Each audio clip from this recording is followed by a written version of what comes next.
আসসালামু আলাইকুম। আমি এখন বানাবো দারুণ মজার একটা কলিজি ভুনা। এটা হচ্ছে সুলাইমানি কলিজি ভুনা।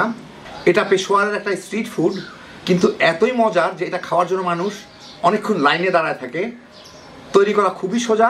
তো আসেন দেখি শুরু করা যাক। আমি এখানে 1 চামচ আস্ত ধনিয়া, আধা চা চামচ মিষ্টি জিরা কিংবা সফ যেটাকে বলে গুয়ামরি, আধা চামচ গোলমরিচ নিয়ে নিচ্ছি। এইগুলোকে আমি গুঁড়া করে নিব, একটু মানে একদম ফাইন গুঁড়া না, একটু দানা দানা গুঁড়া আর কি। আর এখানে আধা চা চামচ জিরা নিছি। এই জিরাটাকে আমি আলাদাভাবে আধা চা চামচ জিরা গুঁড়া করে নিব, একটু দানা দানা গুঁড়া আর কি। ভাজা জিরাও নেওয়া যায়, আবার একটু কাঁচা জিরাও নেওয়া যায়, তেমন ব্যাপার না, কিন্তু একদম ফাইন গুঁড়া হবে না। এগুলো সবগুলি আধা আধা গুঁড়া হবে। তো তিনটাকে আমি একসাথে গুঁড়া করব আর এটাকে আলাদা করব জিরাটাকে। আমি এখানে একটা কড়াইয়ে 1/4 কাপ সিকি কাপ তেল গরম করে এর মধ্যে এখানে 650 গ্রাম খাসির কলিজি আছে, ওগুলা দিয়ে ভেজে নিতে হবে আমার। কলিজিগুলো ভালো করে ধুয়ে রাখা 3-4 বার। এখন জালটা মিডিয়ামে ছিল, আমি একটু হাইয়ের দিকে নিয়ে গেলাম, মিডিয়াম আর হাইয়ের মাঝামাঝি।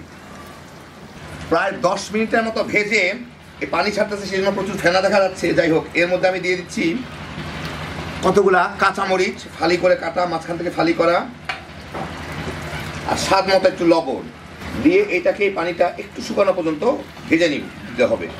আমি কিন্তু এখন চুলার জালটা পানিটা কমানোর জন্য একদম হাইয়ে নিয়ে গেছি।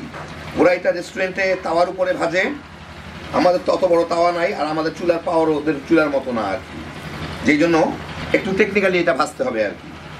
আরও প্রায় 4-5 মিনিট ভেজে এর মধ্যে আমি যে মশলাগুলো গুঁড়া করে রাখছি ওই মশলাটুকু দিয়ে দিব। মশলাগুলো কিন্তু দেখেন একটু একদম ফাইন গুঁড়া না, কিন্তু একটু মানে বেশ একটু কি বলবো, একটু দানা দানা টাইপের। আধা টেবিল চামচ আদা রসুন বাটা একটু পানির সাথে মিলাই রাখা হয়েছে, ওইটা দিয়ে দিব এর মধ্যে।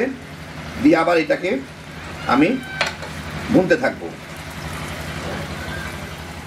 আরও 5-6 মিনিট ভেজে পানিটা শুকায় গেলে আমি এর মধ্যে দিয়ে দিব এখানে আধা চা চামচ ওই যে জিরা একটু আধা গুঁড়া করা আছে, মানে একটু গুঁড়া কিন্তু একটু মোটা মোটা গুঁড়া, আর আধা চা চামচ গরম মশলার গুঁড়া, ওইটা দিয়ে এর সাথে মিশায় এই মিনিট 2 জাল দিলে আমার হয়ে যাবে। এর ফ্লেভারটা এখনই অসাধারণ, পুরাটা শেষ হলে না জানি কেমন হয়, এখনই দারুণ লাগতেছে ফ্লেভারটা। মিনিট 1.5 মতো ভুলে নিলাম, হয়ে গেল আমার দারুণ মজার সুলাইমানি কলিজা ভুনা। আমি আপনাদের এখন একটু বেড়ে দেখাচ্ছি।